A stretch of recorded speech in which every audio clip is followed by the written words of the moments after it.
సందర్భంగా తెలియజేసుకుంటున్నాను. ఇక్కడున్న ప్రతి ఒక్కరూ సేవ్ కడప, సేవ్ ఆంధ్రప్రదేశ్ అని ఇందాక పోస్టర్ రిలీజ్ చేసినాము. దీని మీద అందరం పాటుపడాల్సిన అవసరం ఉంది.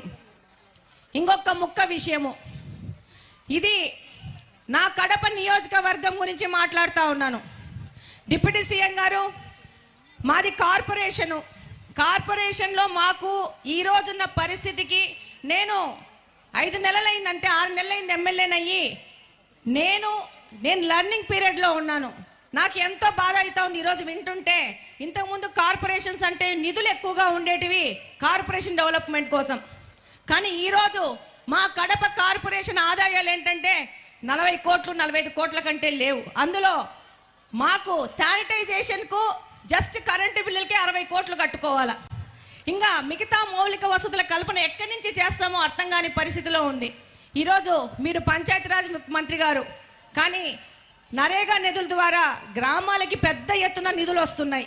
ఈరోజు నేను అసెంబ్లీలో కూర్చొని మిగతా ఎమ్మెల్యేలను అడుగుతున్నాను, మీకు నరేగా ద్వారా ఎంత నిధులు వచ్చాయని చెప్పేసి.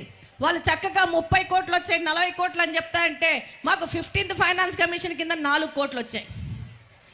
మాకు దాదాపు 5 లక్షల పైచిలుకు జనాభా, 5 లక్షల పైచిలుకు జనాభా ఒక చిన్న ప్రదేశంలో. నాది కంప్లీట్గా అర్బన్ కాన్స్టిట్యున్సీ, విస్తీర్ణం తక్కువ. ఈ విస్తీర్ణంలో ఎక్కువ మంది ప్రజలు ఉండడం వల్ల మౌలిక వసతుల కల్పనలో విపరీతమైన సమస్యలు ఉన్నాయి. శానిటైజేషన్, వాటర్, రోడ్లు. నేను ఈ 6 నెలల నుంచి ఒకటే విషయం మీద పోరాడుతూ ఉన్నాను. మాకు మంచినీళ్ళు కావాలా. మాకు పరిస్థితి ఏంటంటే ఈరోజు మా యొక్క కడప నియోజకవర్గంలో డ్రైనేజ్ వాటరే మళ్ళా పెన్నాలకు కలిసి అదే వాటరే పంపు చేసుకొని తాగుతున్న పరిస్థితి ఏర్పడతా ఉంది. మాకు వాటర్ ట్రీట్మెంట్ ప్లాంట్ లేదు. ఇది 20 సంవత్సరాలైంది కార్పొరేషన్ ఏర్పడి, జిల్లా హెడ్ క్వార్టర్స్ కడప. కానీ ఈ హెడ్ క్వార్టర్స్లో మనకు వాటర్ ట్రీట్మెంట్ ప్లాంట్ లేదు. పంపు చేసి బోర్లేసి నీళ్లు ఇళ్ళకు సప్లై చేస్తున్నారు. అది 5-6 రోజులకు ఒకసారి నీళ్లు సప్లై చేసే పరిస్థితి ఉంది.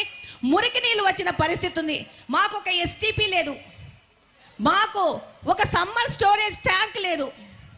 ఈరోజు మేము డిసెంబర్లో ఉన్నాం. ఈ రోజు కూడా 2-3 రోజులకు ఒకసారి నీళ్లు వదిలే పరిస్థితి ఉంది. నేను ఇప్పుడు ఈ విషయం ఎందుకు ఎత్తుతున్నానంటే, మాకేమన్నా నరేగా నిధుల ద్వారా వాటర్కి ఏమన్నా మాకు హెల్ప్ చేసే పరిస్థితి ఉంటా. కడప నియోజకవర్గము, కడప జిల్లా నుంచి 2 ముఖ్యమంత్రులు ఇచ్చిన జిల్లా ఇది. కానీ కడప హెడ్ క్వార్టర్స్లో మంచినీళ్ళు లేని పరిస్థితుల్లో మేము అతలాకుతలం అవుతున్నాం. ఈ యొక్క పెద్ద వేదిక ద్వారా ప్రతి ఒక్కరి దృష్టికి తీసుకురావడానికి ఈ విషయం చెప్తున్నాను. మనము ప్రజలకి మంచి నీళ్లు, మంచి రోడ్లు ఇస్తే వాళ్ళు అద్వారా అభివృద్ధి చేసుకోవడము, వ్యాపారాలు చేసుకోవడం ముందుకెళ్లే పరిస్థితి ఉంది. నేను ఇక్కడే ఉంటాను. నేను ప్రతి ఒక్క రోజు నీళ్లు కొనుక్కొని వాడతాను.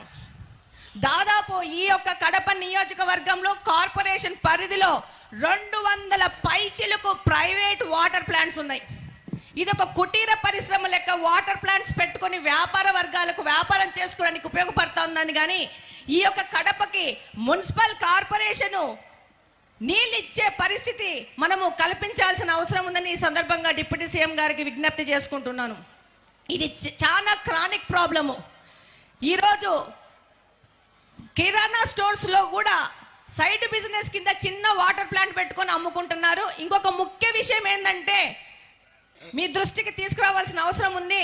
వాటర్ ట్రీట్మెంట్ ప్లాంట్లో ట్రీట్మెంట్ అయిపోయినాక ప్యూర్ వాటర్ తీసుకున్నాక రిలీజ్ అయ్యే ఇంప్యూర్ వాటర్ని కూడా డ్రమ్ముల్లో వచ్చి పట్టుకొని వెళ్ళి వాళ్ళ నిత్యావసర అవసరాలకు వాడుకున్న పరిస్థితిలో ఈ కడప ఉంది.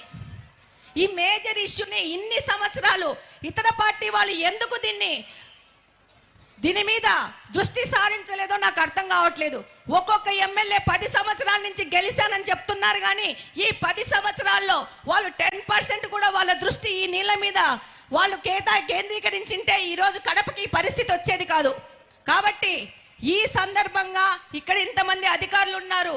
ఈ దృష్టిని మీ దృష్టికి తీసుకుపోవాలనే ముఖ్య ఉద్దేశంతోనే ఈ సమస్యను మీ దృష్టికి తీసుకొని వస్తున్నాం. మాకు రోడ్లైనా ఎంతో కొంత వేసుకుంటా ముందుకెళ్తాం.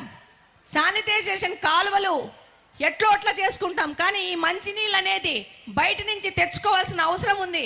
దానికి సంబంధించిన ట్యాంకులు కట్టుకోవాల్సిన అవసరం ఉంది.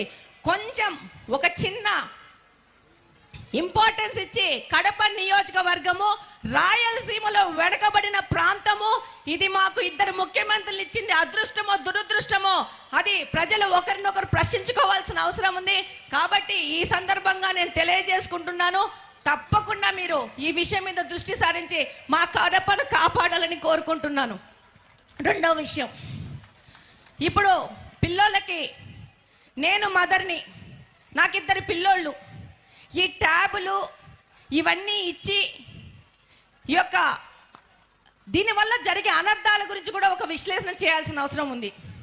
క్యాంపెయినింగ్ తిరుగుతుంటే పిల్లల తల్లిదండ్రులు చెప్పేవాళ్ళు ట్యాబులు ఇచ్చారు, మోడరైజేషన్ అని చెప్పి ఇచ్చారు, కానీ అందులో పిల్లలు ఏం చూస్తున్నారో అర్థం కాని పరిస్థితి ఏర్పడింది.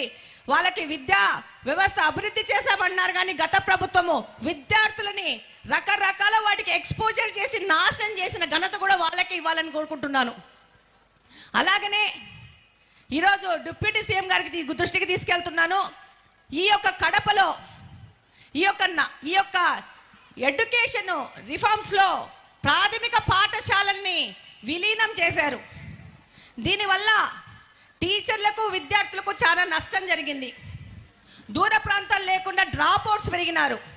దాంతో పాటు ఈ విలీనం ద్వారా ఖాళీ ఏర్పడిన స్కూళ్ళల్లో ఈ అధికారులను మేనేజ్ చేసుకుని అందులో వాటర్ ట్రీట్మెంట్ ప్లాంట్లు ఈ కార్పొరేషన్ పెట్టుకున్న దురదృష్టం దుర్భాగ్యం ఏంటంటే మన కడప కార్పొరేషన్, ఇక్కడున్న ప్రజలకందరికీ తెలుసు, ప్రైమరీ స్కూల్స్లో సమాజ సేవ పేరిట మీద వాటర్ ట్రీట్మెంట్ ప్లాంట్లు పెట్టేసుకొని నీళ్ళు అమ్ముకుంటూ వ్యాపారం చేసుకుంటూ ఆ పార్టీ యొక్క ఆఫీస్ కింద ఈ స్కూల్ కన్వర్ట్ చేసుకునేది అనేది మీ దృష్టికి తీసుకెళ్తున్నాను.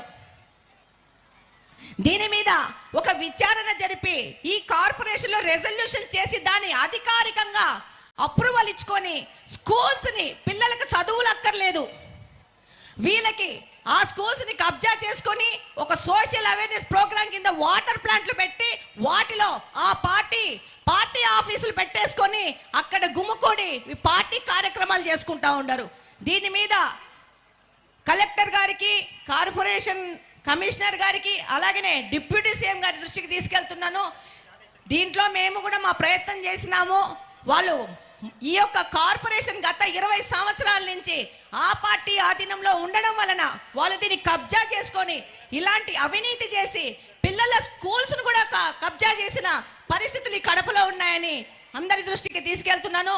కాబట్టి డిప్యూటీ సీఎం గారు దీన్ని ప్రత్యేకంగా రాసుకొని ఈ స్కూల్స్ని మళ్ళా ప్రభుత్వ ఆధీనంలోకి తీసుకొని ప్రభుత్వ కార్యకలాపాలకు వాడుకోవాల్సిందిగా ఈ సందర్భంగా కోరుకుంటున్నాను. నాకు ఈ అవకాశం ఇచ్చిన పెద్దలందరికీ